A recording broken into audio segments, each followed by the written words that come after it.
สวัสดีเจ้าคลิปนี้นะเจ้าป้ากับเย่มีคนเมืองแหมแล้วนะเจ้าคลิปนี้เย่จะมาอู้ถึงสติกเกอร์ลายชุดที่2นะเจ้าเดี๋ยวเราไปพอกันเนาะว่าชุดนี้จะมีกำว่าอย่างมาใจรับรองว่าถูกใจแน่นอนเจ้าวัดดีเจ้า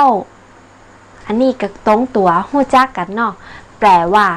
สวัสดีจ้ารับทราบเจ้าแปลว่ารับทราบค่ะตัวนี้นะเจ้าเอาไว้ใจตอนเวลามีคนบอกให้เขาเนี่ยอย่างแล้วเขารับทราบนะเจ้าก่ายเจนเดอร์แปลว่าเบื่อจังเลยเอาแตะแปลว่าเอาเข้าไปเวลามีคนมาท้าทายหรือว่าคนจะหย่าอย่างสักอย่างแล้วเขาส่งเสริมเขาหรืออยากให้เขาหย่าเขาก็บอกว่าเอาแตะนะเอาแตะเด้อได้เลยโอเคคำนี้แปลตรงตัวเลยนะเจ้าขอเฮิดกัมแปลว่าขอหัวเราะหน่อยอันนี้เป็นกริยาภาค2ของคำว่าใครหัวก็ได้นะเจ้ารู้สึกว่าจะ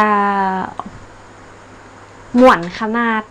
ขอเฮิดกัมเดอร์เวลามีอารมณ์ขันแล้วเขาอยากบอกเขาว่า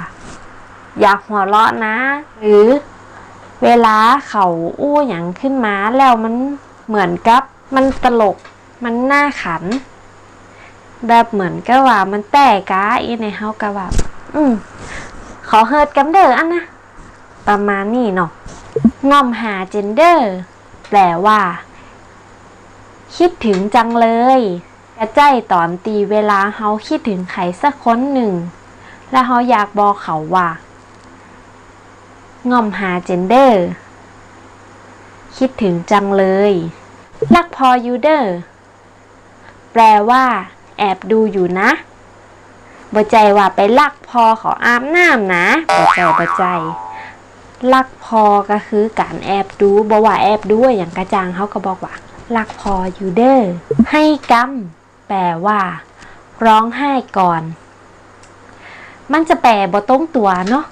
ก็เหมือนกับว่าเรื่องมันเศร้าแล้วเขาก็ใครให้อ่ะเขาก็เลยบอกว่าให้กัมเสียใจไอเจนแปลว่าเขินจัง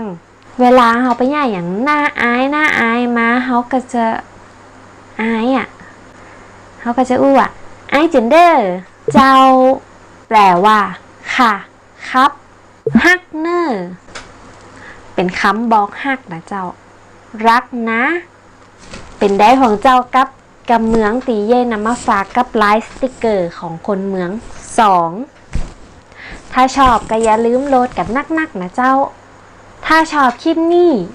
อยากฮู้กับเมืองก็ติดตามช่องมูเฮาคนเมืองของเย่ได้นะเจ้า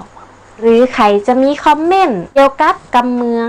อยากให้แปลกำเมืองมีคำศัพท์อย่างอยากฮู้กับคอมเมนต์ตั้งหลุมคลิปนี้ได้เหมือนกันนะเจ้า